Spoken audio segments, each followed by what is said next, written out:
Hey, welcome back to Crimes and Closets. This is Christy in my closet in St. Louis. And this is Beth in my closet in North Carolina. Happy Monday, Beth. Happy Monday. How's it going? Monday, fun day. It's good. Yeah? All right. Well, Yeah. that's good. Good that it's good. Things are just rolling along, you know. No news is good news. I know. My house is finally quiet, completely quiet. No kids. So we're shaking and rolling and shaking. What's that? See, we're doing great. Doing fantastic. Anyways, you have any news or anything? No, we don't have any I have no news. No, Okay. Nothing is happening. That's what I'm saying. Wow, no Patreons, no nothing. Gosh, where are you people? No, I'm just kidding. Yeah. Well, we do have a tagline that we're going to play at the end of this episode. I don't know if you guys remember. If you're longtime listeners, you do. We used to have people record themselves saying our tagline, and we would stick it at the end of some of our episodes. And we had a lot coming in at one point, but we haven't gotten one in forever because we really just haven't mentioned them in forever. Right. But we got one from Casey. And so we're going to play Casey's tagline at the end of this episode. So stay tuned to hear this cutie. Woohoo! Yay. Thanks for sending that in, Casey. Yeah, thank you. Those are fun. Well, I have a quick little story for you. Okay, good. Because Emery and I were watching Dateline last night, as per usual. Right. Pretty much what we do every night. Like, sometimes, I mean, I love watching it. Don't get me wrong. But every now and then I'm like, do you want to watch something else? Like, because there's other shows that we have. We watch murder all the time. Yeah. And literally, Emery's like, murder? Yeah. Like, he'll literally say that. And I'm like, okay, well, that's fine. So anyways, we've just been working our way through all the Datelines. Like, we're back, like, we started like with the most recent that's in our library. Mm-hmm. We're back to like season 25, I think, right now. What's it on now? Well, I don't know. I feel like it's in the 30s somewhere. Okay. So anyway, we just keep going. If there's something on there that we're like, oh, we know that one, or I've watched it and made him watch it for one of these episodes, which happened a couple times. But anyways, we skip it, but whatever. So last night we're watching this episode, and I totally know that I have at some point seen this, probably like when it was on, way back when it was originally on. But I just was like, oh, I don't really remember it, so let's just, watch it again. And it was a Pinellas County story. Mm-hmm. Which is Florida. Yes, which is where For those that don't know, right, where we lived in Florida. And so they were talking about St. Pete Police and Clearwater and Indian Rocks Beach and like all these places were like, oh my gosh, oh my gosh, oh my gosh, oh my gosh, oh my gosh. And this lady was a teacher there, and like, I'm like, holy cow, did I like know who this person is? Right. Anyway, so we're watching, and it's about this lady who shoots and kills her ex-husband. Her story changed a million times. Initially, it was like she didn't know he was coming in the door, and she shot because she was taught by him because he was a police officer. Somebody ever walks in this house, you shoot to kill. You don't care. Like, they don't need to come in this house. So she thought it was an intruder, shoots him. Then her story changes that she knew it was him, but he raped her. And like, anyways, it's a very like crazy kind of story that goes around in circles. But anyways, the defense team, so her lawyer, they don't think that she's read her Miranda rights in the car when she's put in cuffs. And because there's video, but the sound is off, so they didn't hear it. And the police officer testified that he did at that moment, and what she said was, and he's not in the like video, but she is. It's like facing her in the back seat. And what he says is, I read her the rights at that point, and she said, yes, I understand my rights. That's how she responded. Okay. So they brought a lip reader in. Okay. To see if they ever saw that statement come out of her mouth. Okay. And I knew the lip reader. Stop. I taught with her. She's a teacher of the deaf, and she's actually also deaf herself. And anyway, and she reads lips, and I was like, Emery, that's Cindy. Like, how cool is that? I was taking pictures of her. I'm sending her a message. Like, I was just going to say, did you write her? I wrote, well, because I taught with more her daughter than her. Mm-hmm. And because her daughter's also a teacher of the deaf. And anyway, and so I wrote her daughter, and then I was like, I'm going to write Cindy too. And so it's like, guess what? We're going through all these datelines, and look who I saw. And so she wrote me this morning, and she's like, oh my gosh, it's an experience I'll never forget. It was so great. How do I go back and find it? So yeah. I have to, send it to her. You have to ask her, for me, if she ever met Mr. Morrison. Yes, he was talking to her. He was sitting next to her. Yes, that's why I was like, I forgot to mention that part. It was a Keith Morrison episode, and she's at the computer, and she's like telling him about what she sees. She admits that she didn't see everything that she said, because like if she'd turn or whatever, like she could only see when she was fully on the camera. So she's like, so I don't know if she said it in one of those other moments, but I never see her say those words. So anyway, and he's sitting right next to her at her computer when they're talking. So yes, she met Keith Morrison. I don't even know what I would do. I know. I would hug him embarrassingly and cry. I'm sure. Probably. I wonder if she did. She probably would, because she's totally like that. She'd probably be like, can I give you a hug? Oh my gosh. She's the sweetest lady. Mine would not be that. Mine would be like hysterical, fangirl. Like I would embarrass myself 100%, and I'm okay with it. That's fine. Yeah. Yeah. That's crazy. I love that. Yeah. And I totally, like, in that moment, like when I finally saw, I was like, oh my gosh, I feel like I remember when this happened, and like hearing that Cindy did this, blah, blah, blah, like, okay. And anyway, but it was so many years ago that right. I just forgot. But anyways, you should watch that. You'll have to send her this too. I know, right? Little episode so she can hear. Yeah, we're talking about you. Yeah. Yeah. Well, anyway, I just thought that was really fun and exciting and cool and whatever. And it totally is.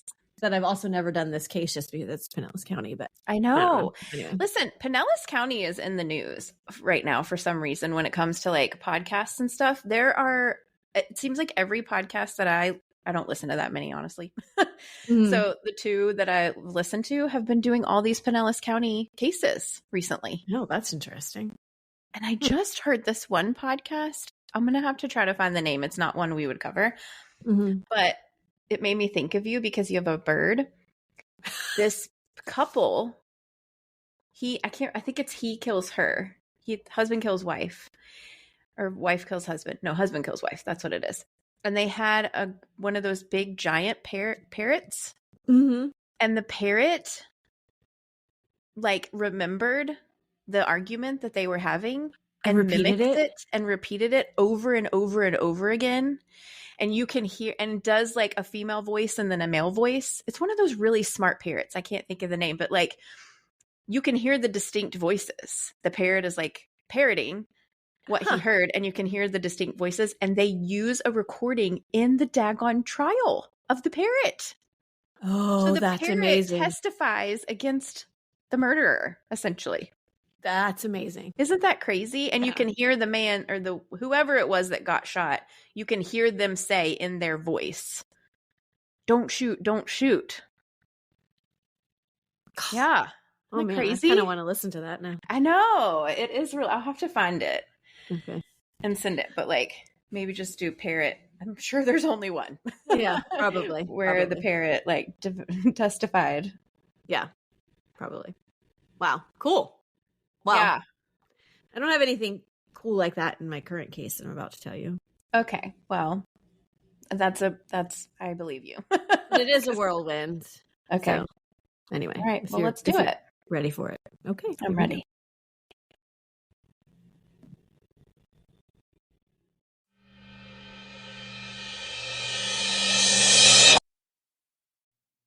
Okie dokie. I hope you're ready for this one. Okie dokie, Smokey. Okie dokie. Just came back from Wisconsin, so I was gonna say, yeah. I didn't know Wisconsin, but I knew there was an accent in there somewhere. Well, it's funny because usually the word we use is boat, because we'll be like, "You want to go on a boat ride?" Oh, that's cute.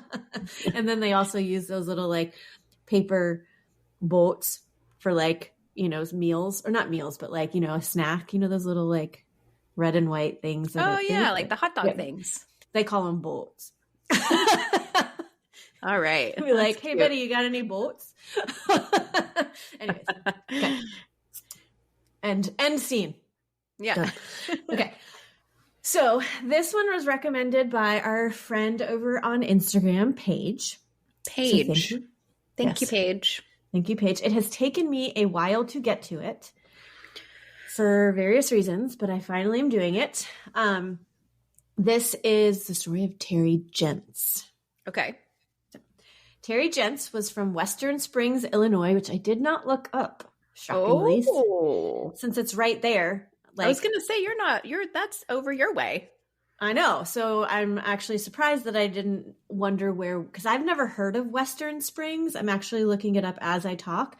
But I've never heard of it. And you'd think if it was like really close, I would know where it was. Let's see.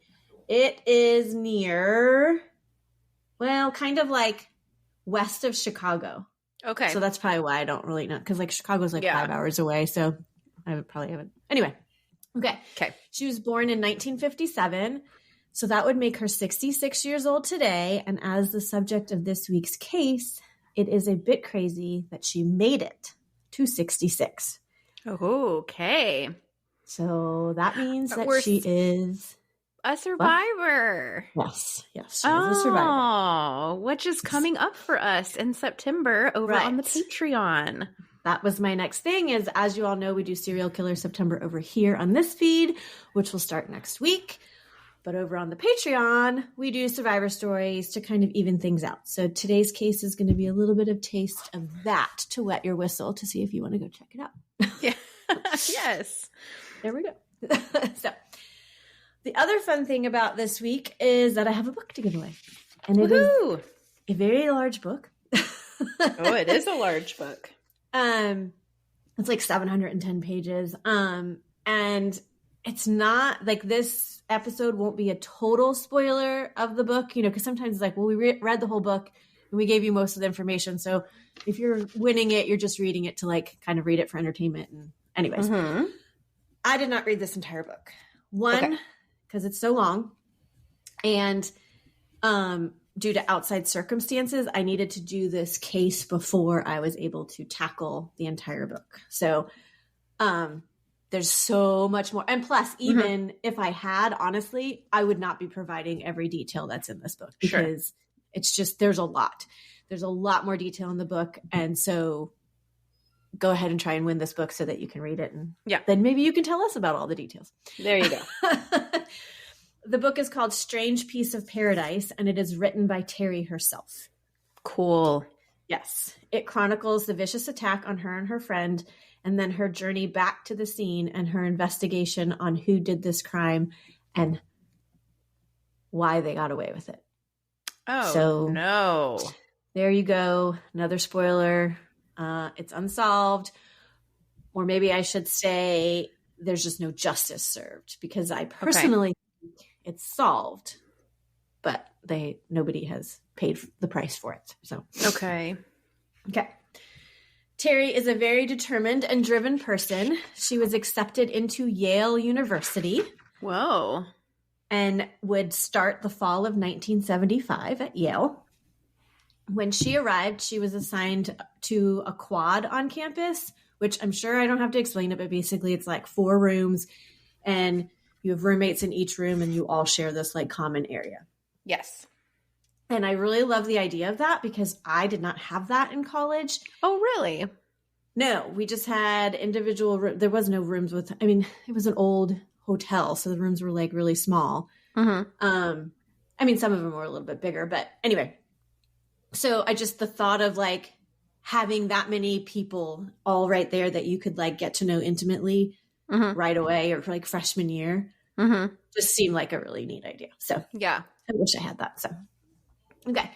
One of those people for Terri was Avra Goldman. Avra was just the kind of person that Terri would want to be friends with. And the two became just that. They were buddies all through freshman year and then became roommates sophomore year. So, yes, technically they were roommates, but they weren't in a quad anymore. They got like a room together. They had a really good group of friends that they loved to hang out with. And one day in the dining hall, this large group was hanging out and there's just like multiple conversations going on until everyone kind of like drew their attention to one that was happening at the end of the table. And a couple of people were talking about how they'd gone on this Bike Centennial in May of 1976. Have you heard of that? A Bike Centennial? Yeah. Yeah, only because I kind of know this case. Bike Centennial. Yes, but only because I kind of know it. Right. Yeah. Okay. Well, for those people who have not, heard of it, because I hadn't until I heard of this case, it was a bike ride essentially that celebrated the 200th anniversary of America, because it was in May of 1976. Clearly, we were July of 1776, but close enough. 2 years. Right. And a group of bikers came up with a bike ride across the country. They put together a route that would take people from Virginia, I think it was Richmond. It could have been somewhere else. I can't remember. To Oregon in about 82 days. The total mileage would be approximately 4,200 miles. And it would bring you, I know, right? It would bring you through 10 states: Virginia, Kentucky, Illinois, Missouri, Kansas, Colorado, Wyoming, Montana, Idaho, and Oregon. Okay. You'd travel through 22 national forests, 2 national parks, and 112 counties. I could not even imagine riding my bike for 82 days straight and 4,200 miles. I pretty much 2 days straight. I'm done. Oh my gosh, I think that's even a lot. I'm to the end of the trail and back kind of girl. Right. And when I do get on my bike, it happens so infrequently. I mean, I have a Peloton, but when I do get on my bike, my butt hurts. Yeah, it does. For days after that. I couldn't imagine padded pants. Did you know that? Yes, I did know that, but I still feel like my butt would hurt because it hurts for days. And I can't imagine getting back on that hurt. It'd be blistered. I swear. Yeah. And then you're in the woods, which we just don't recommend. Yeah. I mean, yeah, for some of it, for sure. Yeah. And I mean, they did make this trail and they have guidebooks and anyway, so and there's a lot of them, I'm assuming. Right. It was, I think the original one, the inaugural one was groups of 10 or 12 bikers at a time. Okay. Now I can't remember, but there was groups of bikers that they would group together. So it was very organized, but then it was just well, here's the information on how to do it. And you could just do it whenever you wanted. It wasn't organized all the time. You could just be oh, I'm going to get the guidebook and I'm going to set out and go do the Bike Centennial. So anyways, this group was sitting there talking about it. Everybody was oh my gosh, that's so cool. It's an amazing thing to do. And so as a group, they decided to okay, we're all going to do this summer. Let's go. Let's do it. Well, slowly but surely over time, one by one, everyone dropped out of doing this bike ride across the country. Everyone except, of course, Terri and Avra. They continued to talk about it and plan for it throughout the year. They researched and ordered bikes, sleeping bags, a tent, all the things that they would need for this trek. And the guidebook would also tell you campgrounds, parks that you could camp in, hotels along the route, all that kind of stuff. So you kind of had everything in a way planned out if you were to take that certain mileage each day when you went. Okay. So anyways, they decided though that they and some other bikers had made this decision too, to take the route instead of Virginia to Oregon to Virginia from west to east, because I'm guessing, I think that some of them said that going in that direction helped you ease into the elevations and summits. It was slightly easier out west than it was in the east. So I don't know, something like that. I would think no, because gosh, the mountains out west, I would have thought that was worse, but whatever. Yeah. They had decided that this was the best course of action. So they decided to start in Oregon.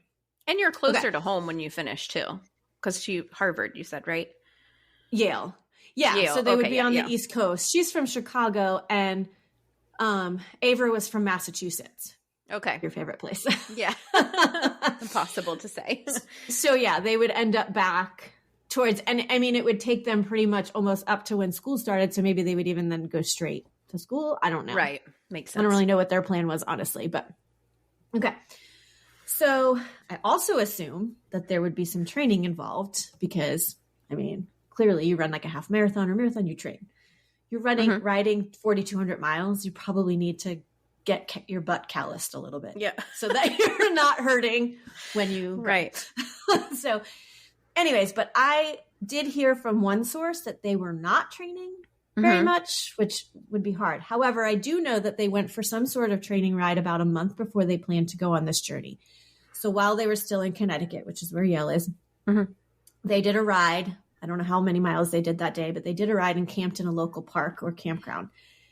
That night they had this like eerie feeling. So when they set up their tent, instead of setting it up where it was like typical setup where facing like where everybody else would be, they turned it around and like set it up backwards. So it was like facing in the opposite direction you would expect it to face in, I guess. Okay.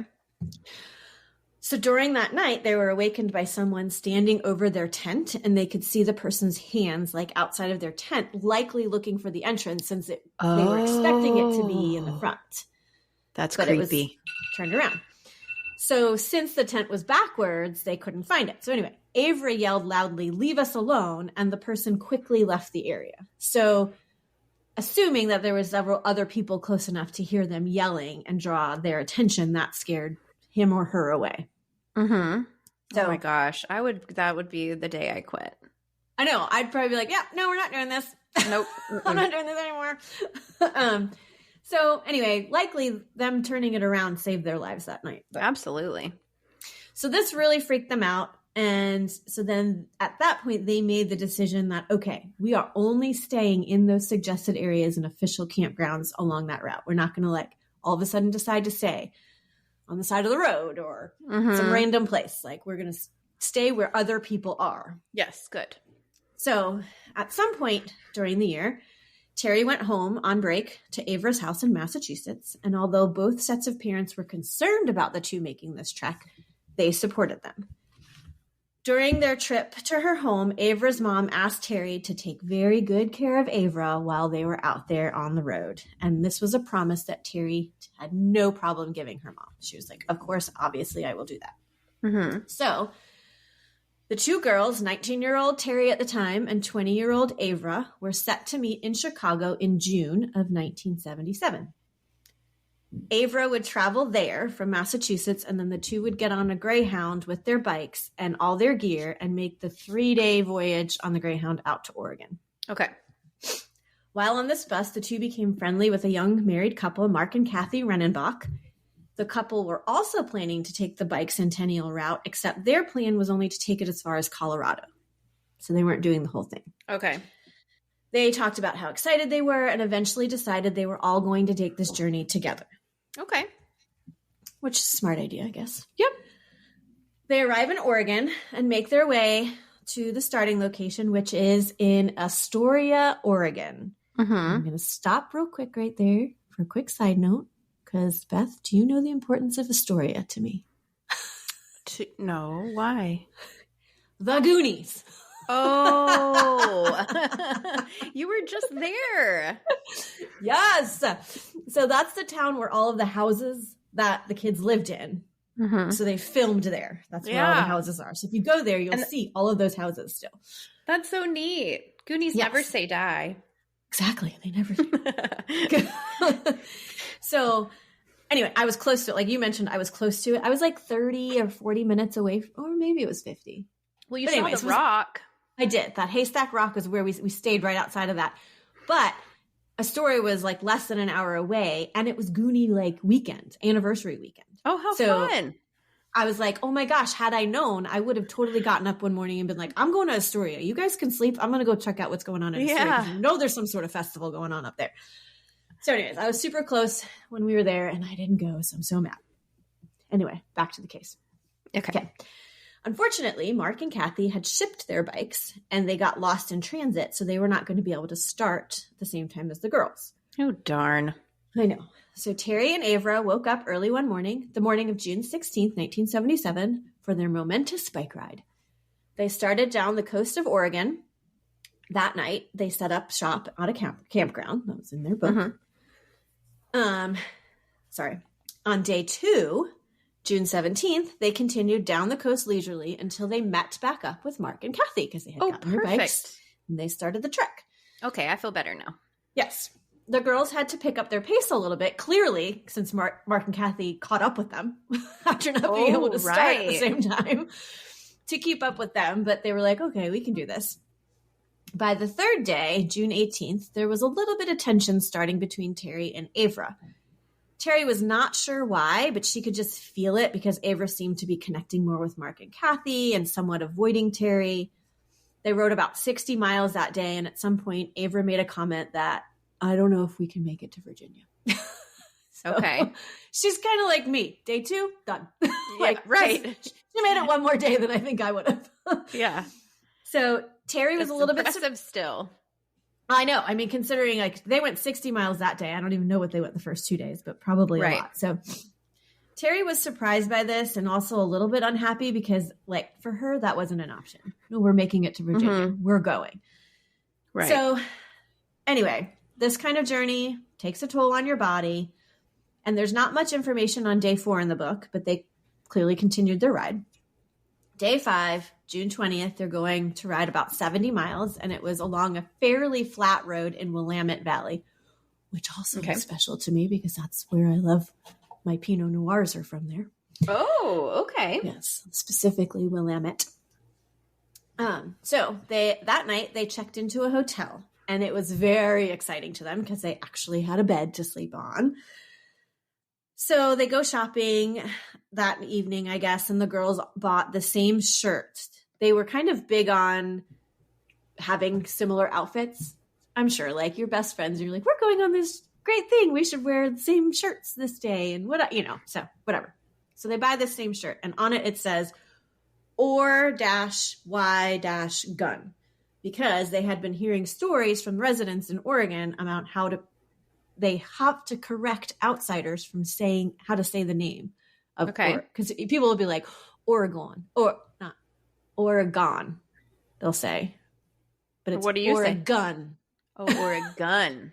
Yeah, Oregon. I think I say but Oregon. I mean like Oregon. I mean I say it quickly, Oregon. So it's like it is gun, but it's good anyway. I don't say Oregon like they get mad at apparently. So I'm safe. Okay. So day 6 was June 21st, and they had to make their first real ascent on to a summit. So they had to muster up the strength to get through that day, and they did almost quit, but they made it. Day 7, or at least made it partway up. They still had to climb about 4,000 feet on day 7, which was June 22nd, to reach the summit, and they started very early that morning. Lots of switchbacks on this particular part of the trail, and when they reached the top, they were able to kind of coast downhill for a bit, which felt really good. And they decided to take a break at one point to get some ice cream in a small town. As they're laying in the grass, eating their ice cream, the 2 girls discussed not wanting to keep riding with Mark and Kathy because they felt like they were slowing them down. And they could just use a break from them for a little bit. It was actually mentioned in the book, like the thought of sleeping in the tent and listening to them was making them nauseous. Oh, wow. Well, I mean, they're a young married couple, so but like the fact that they have endless energy, it seems, is really shocking to me because I don't even have any energy. Yeah. Yeah, exactly. So just before they hit the road again, they told Mark and Kathy that they were only going to make it a little bit further down the road and not going to make the goal mileage. Well, I guess actually, now from what I'm remembering what I read, Mark and Kathy were actually planning on going a little bit further and staying kind of on the side of the road. So that was another reason they decided not to go with them because they're like, remember we said we weren't going to stay in random places on the side of the road. So let's just the book.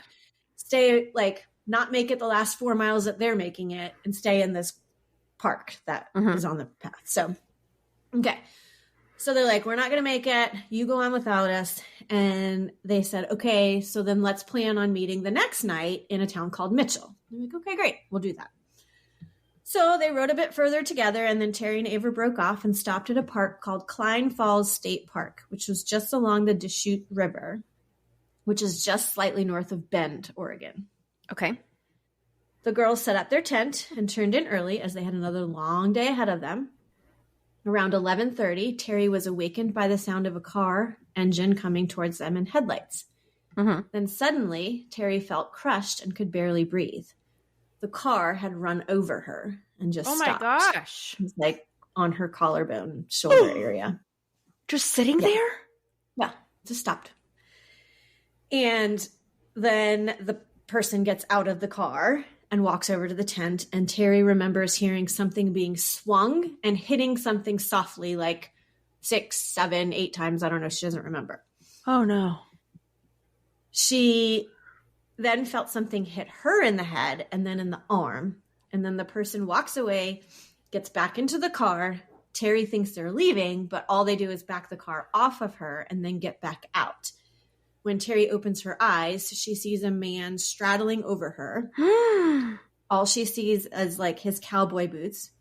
And then she kind of like starts to like take note going up and notices that he has lean, muscular legs that are tightly wrapped by dark blue jeans. Some of these words are like literally taken from what she said, because I was like, this is the way she described it, so I need to describe it in that way. She then sees 2 shapely forearms holding something wooded. Mm-hmm. Wooded, is that a word? I think. Wooden. Something that's wooden. That's probably what I meant to write, but I typed wooden. Anyway. Okay. Can I ask a really quick question? Yes. So they're not with other campers? No. Okay. Because this was like a park as opposed to a campground. Okay. And there was a campground not too far away, but they decided to, and there were signs saying this park is for day use only. So they really weren't supposed to be camping there. Oh. But it was by the river and they just thought it would be okay. Like there'll be other people around, you know, but anyways. And plus you can't really, I mean, yes, they decided to stay in this like park and campgrounds, but you really can't guarantee that there's always going to be somebody else camping. Sure. At the time that you're camping. So it's just, hopefully you hope that. Okay. So they felt like they would be okay in this park. Okay. So Terri also takes note of a fit torso, and really kind of only knows that because she noticed that the shirt was like meticulously tucked into the jeans, like no wrinkles. And so like, you know, you can see how like flat he, you know, whatever. This person then lifts the object that he's holding. Yeah, at this point, I think she knows it's a male. Over her, and then comes down slowly to the center of her chest, and she somewhat like catches it between her hands and realizes it's metal, so like an axe. Oh my gosh. Terri then says, please leave us alone. Take anything you want, but please leave us alone. And this person just walks away and drives off. Stop it. Yep. Terri's like, oh my gosh, like she thought she was going to die. She thinks she is dying, but she musters up the strength to try and find Avra because she's not right next to her. Apparently she had been dragged a little bit closer to where the river is, like not far away from her, but a little closer to where the river is. And she kind of feels Avra's head and feels a hole in her skull and actually feels like brain matter when she touches her. She knows that Avra's going to die if she doesn't get help. And so at first she tries to lift her, but her arms are like just like dangling, like she can't really move them. And like stuff's just hanging out of her arms. Oh my gosh. Finds a flashlight and tries to walk to get help, but her legs are also very damaged and partly broken. And then she sees headlights. And at first she's like, is this the person coming back to finish us off? Or oh my gosh. Is it someone that can help? I don't know, but I need to take a chance. So as this truck gets closer, there's a young teen couple in the car, 18-year-old Ben Penhallow and Darlene Gervais, who had just had a little bit of an argument and they were going into the park to talk things out.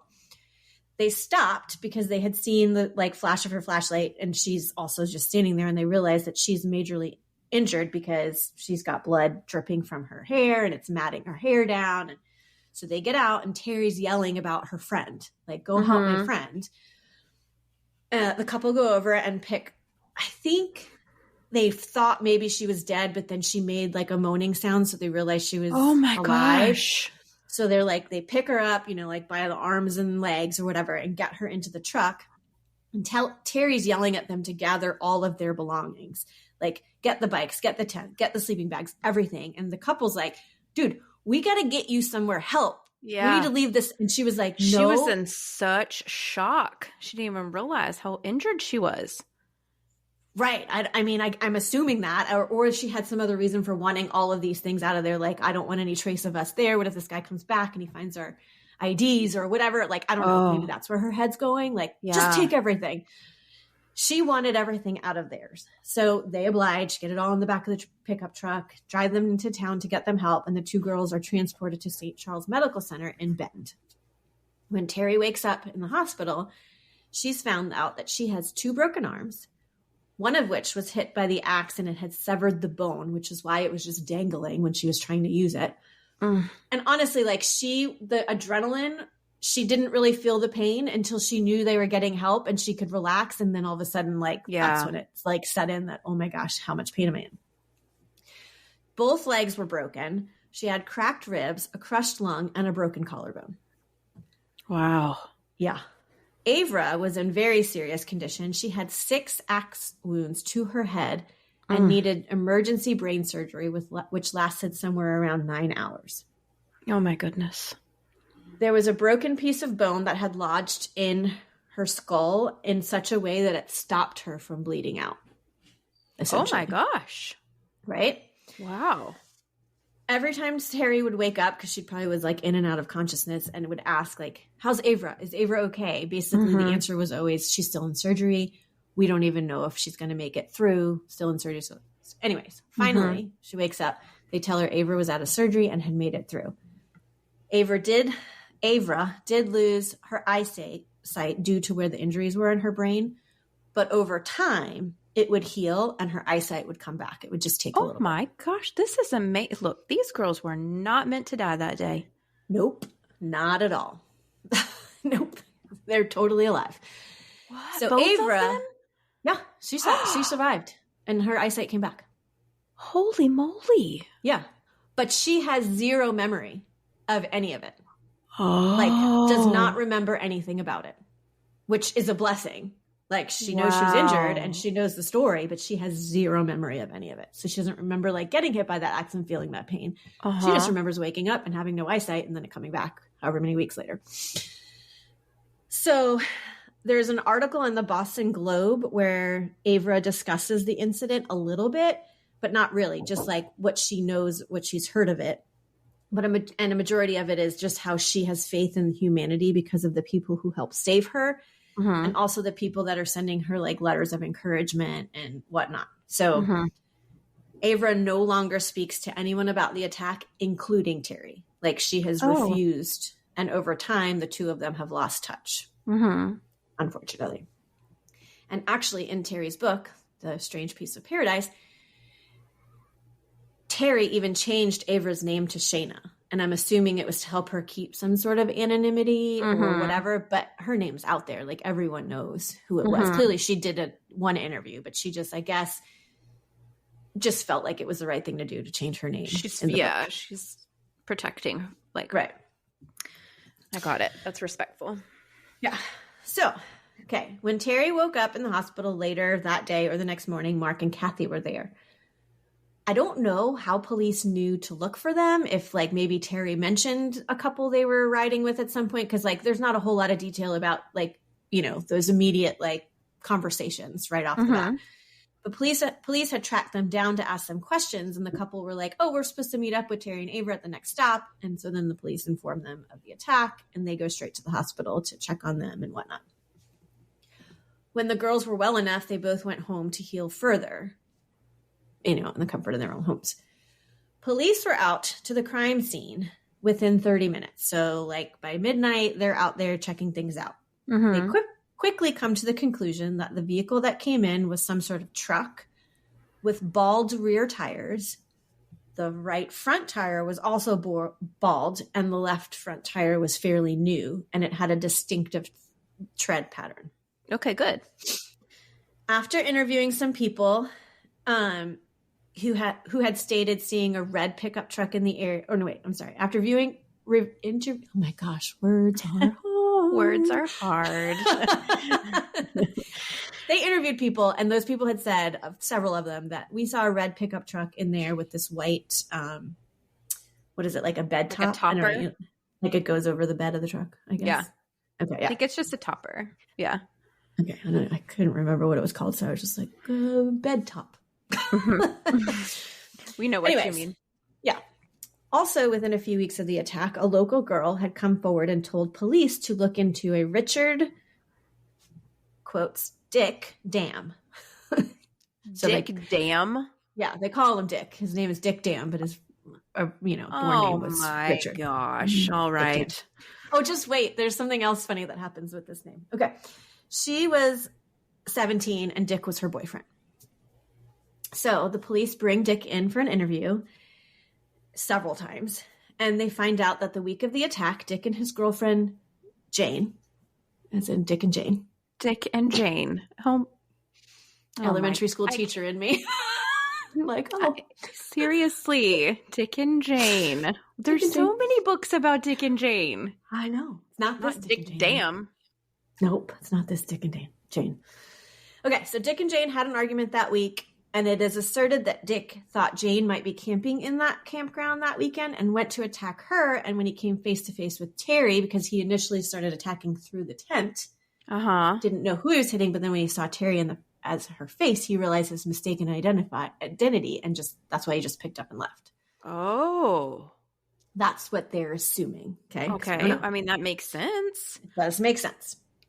Also, there's one other suspect that got named early on, and his name is Richard Godwin. Another Dick. Another Dick. And he really is, because let me tell you, this guy is awful, awful.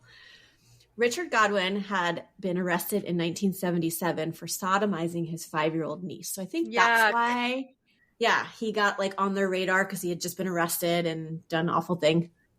It was discovered that there was a female relative of his that he had been having a sexual relationship with. And he learned that she was in the park camping with a boyfriend and grew jealous and went to that park to attack them.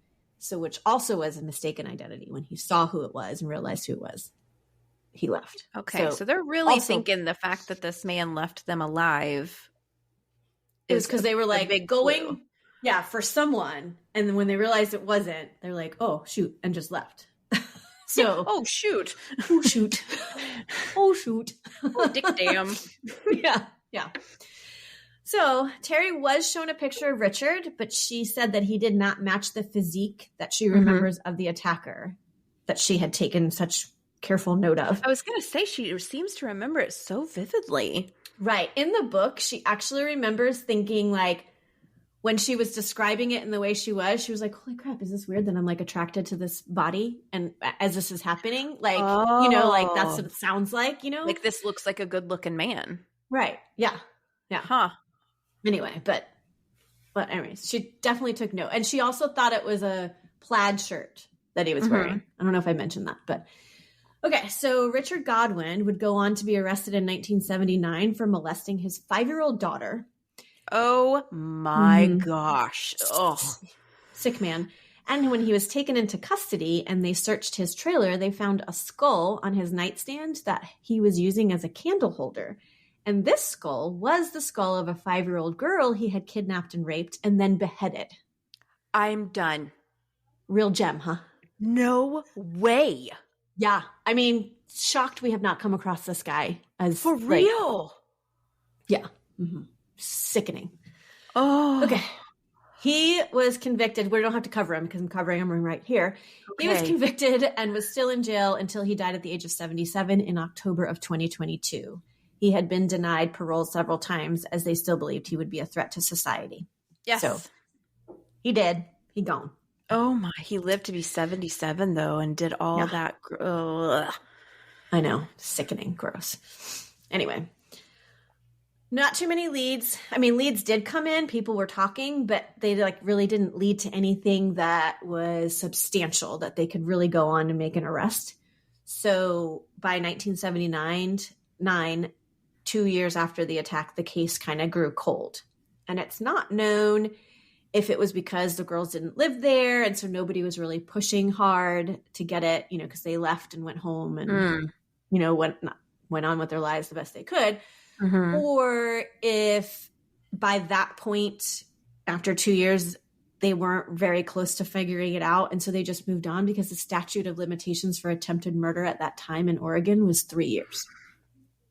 What? Yeah. 3 years? That's 3 ridiculous. years. Like, you can't be charged after 3 years, even if they know?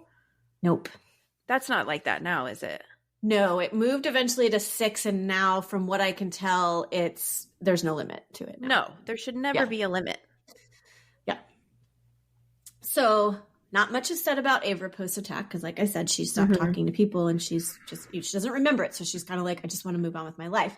I did try and like figure out where she was, and I don't know if I found the correct person, but she is possibly a doctor in the Boston area. If she still has the same name and never got married and all that kind of stuff, which kind of makes sense because she was from Boston or Massachusetts. So, yeah, and went to Yale, so we know she's a smart cookie. Right. So Terri, however, went on to be a filmmaker and screenwriter. She lived in New York City until she was 33, and in 1991 moved to LA to pursue that screenwriting career.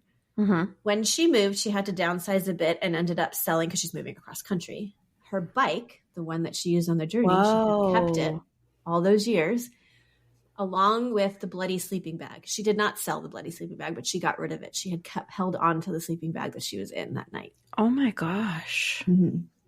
Like on purpose? Yeah. It's just like, I don't know. It was like, I don't know why she held on to it, honestly. Maybe she states in the book why, but trauma response in some way. Yeah. Who knows? In 1992, Terri decided that she wanted to make a trek back to Oregon for the first time to the scene of the crime. She wanted to make a film about it. And so she brought a companion to film things and help keep track of like the investigation that she was going to do. And she ended up turning the whole thing into the book, which is the book I have to give away, which I did not read entirely. Right. Paige, who suggested this case on Instagram, wrote us about it because she had read that book. Yeah. So, okay. On this trip, Terri got the original police file, which seemed very thin. It was a mere 30 pages. Yeah. Terri spent lots of time talking with people from the community, as this was a big deal back then and people remembered it. And she learned that so many people there had a feeling about who had done this crime. Okay. A lot of this investigation she led herself, and it is documented in that book. And that is basically what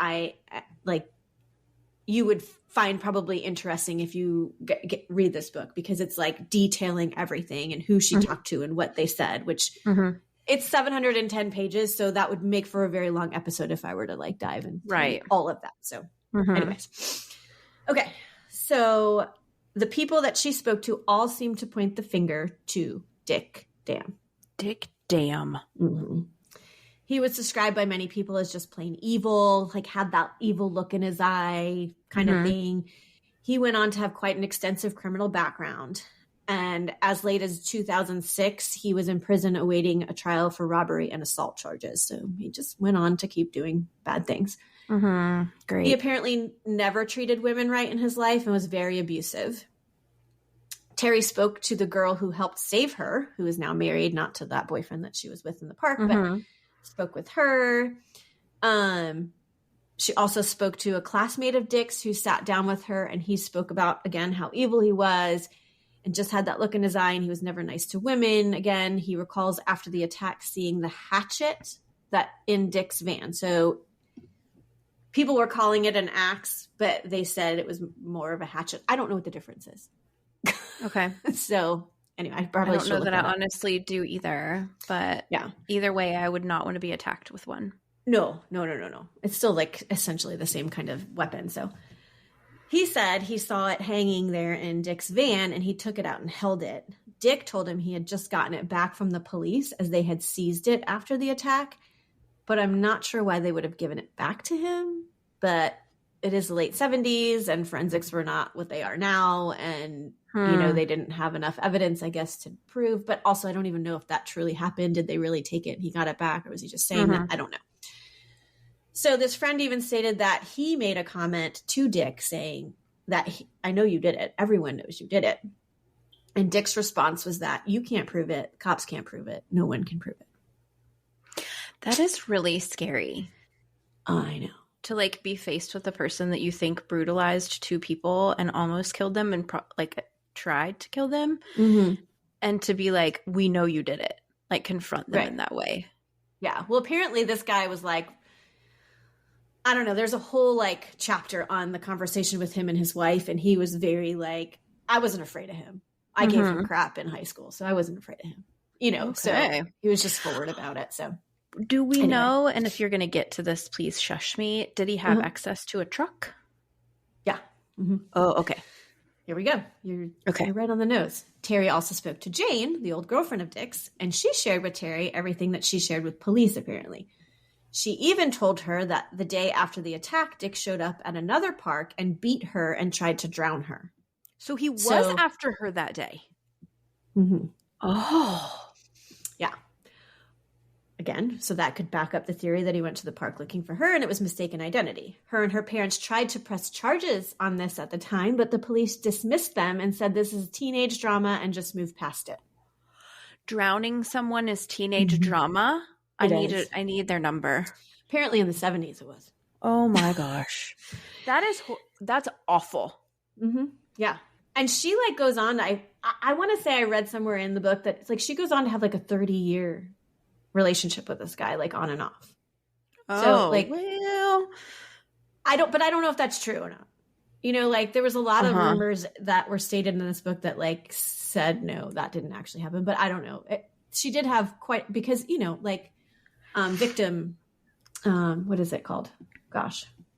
Well, anyways, but you know, like you're victimized so much by somebody, you don't leave, think you can't leave, all that kind of stuff. Battered spouse. So I think maybe that may have been the case. But anyways, so she's a survivor of his too. Yeah, she is. Wow. Jane also remembers around the time of the attack that Dick had gotten all brand new tires for his pickup truck. He also always had a toolbox in this truck bed with an axe in it or a hatchet. And she remembers that all of a sudden that was not there anymore. And she told police all of this? I'm not sure if she told police that part. Okay. Or just like, he attacked me the next day. Look at him. He's got a truck. I mean, I don't know. I think yes, but I don't know for sure. Okay. Terri spoke to many people who had similar theories on Dick and people who had heard rumors, etc., including a nurse from the team that helped save her. An old employer of Dick's had gone on to get government positions, and he stated that he had never had issues with him when he worked for him, but he could see him being capable of this crime. And I'm not sure if it was the same person, but an employer of him, of Dick's, also, while Terri was in Oregon, set up a meeting with Dick at a local restaurant while Terri was at another table so she could get an eye on him. And Terri said she recognized the physique and the type of clothing and how he wore it, still a bit tight and meticulously tucked in. And she had no doubt that it was Dick Dam who had attacked them that night. But she did not confront him. She did not confront him. Yeah, no, I bet not. Terri did link up with former state trooper Marlon Hine and told him what she had discovered through her investigation. And he reopened the investigation in 1995. However, nothing can be done because that was like the statute of limitations had already run out on that crime back then. Like just because it's changed now doesn't mean you can go back and do that. So, I see. Yes. Now, this I'm a little bit confused at whether Dick had taken 2 polygraph tests back in 77, which I don't know. Did they have those? I think they did. Or if these were ordered in 1995. Either way, at some point, he took 2 polygraph exams and both were ruled inconclusive and invalid because Dick was on meth at the time that he took them. Right. Okay. I tell you what. Yeah. But the official report for the second polygraph, because it was 2 different people, stated, it is this examiner's opinion that Mr. Dam is not being truthful to those relevant questions, you know, having to do with that crime.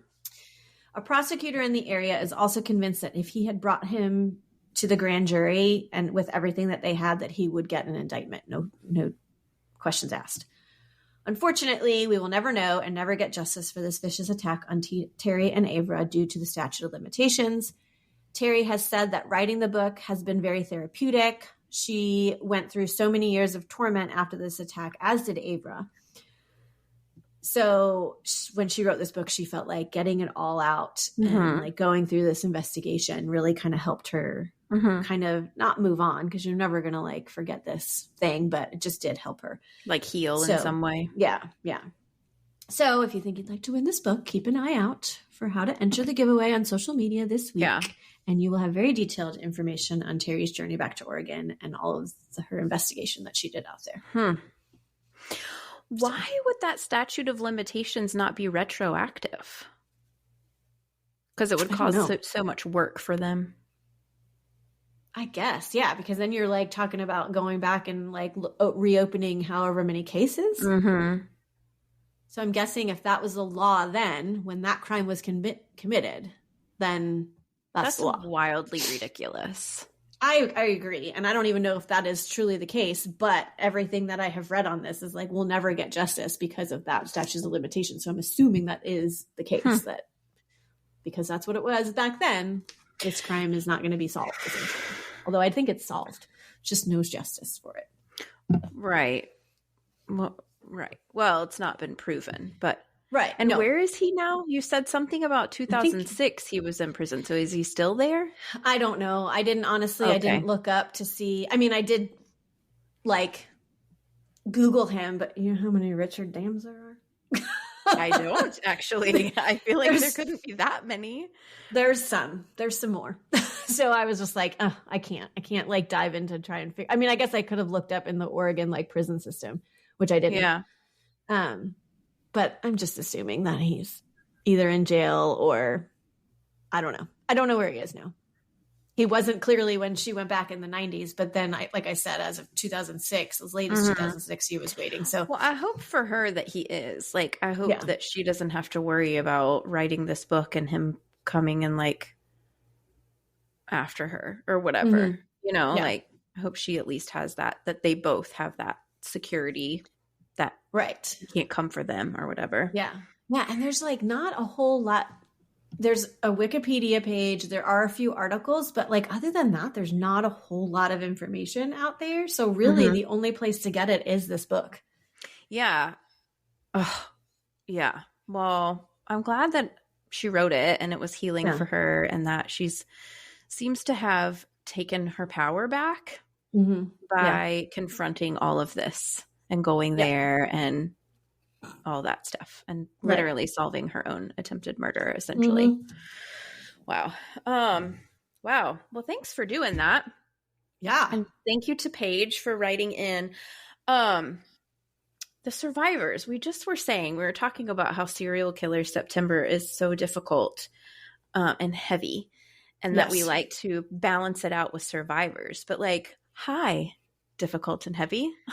Like, they're not better. They're so hard too. And it is also interesting to me how, I don't know if you've made this correlation, but a lot of our survivors are also connected with like serial killers. Not necessarily in this particular case, because it doesn't seem that he went on to kill anybody, you know, going forward, but like definitely a career criminal and a bad dude. But so many of our survivors are serial killers. Yeah. Like, you can't just keep killing people. Something's going to go wrong and somebody's going to live and you're going to get caught. And I just want this to be your public service announcement. Yeah. Not that we have any serial killers that listen to us, but Lord, I hope not. Oh my gosh. Could you imagine that? That would be like, that's like my worst nightmare. We don't even need to talk about that, but. Well, I know you literally told me as soon as the Lisk killer was caught, you're like, okay, you can cover it now. Because he's not out there to come find us. Yes. I know. People are like, the Zodiac killer, you guys should do the Zodiac killer. I'm like, never, ever, ever, ever. Scary. No. Yeah. Or even like the Delphi thing, not a serial killer, but like, no, I'm not covering it. We don't know where he is. Scary. They didn't figure that one out. No, they did. But just recently. Oh, okay. I was going to say, I feel like that one just happened too. Okay. Yeah, but before then, when people would write in and say for us to do it, I was always like, not it. No, sorry, sir. My guy over at True Crime Garage wrote a book on that because they were like really invested in that. Yeah. They were really invested in that case, and he wrote a book. Huh. I did not know that. Well, we can cover him now too. So anyway, but yeah, if you like these survivors, we are starting our Survivor September like in a minute over on Patreon. So it's a great month to start because it really does kind of they are heroes, people that survive. Yeah, and Terri included. So Yes. Thank you so much for diving in. Stay tuned for that book giveaway, and we will definitely get that mailed to you. That's always a nice little gift that we get to give you guys for listening in. And come find us on social media so that we can interact with you and you'll know about that giveaway and any other giveaways that we do, and let us know what you think about this survivor. And we appreciate you. Happy Monday. And always remember, the world is scary. People suck. Hide in your closet.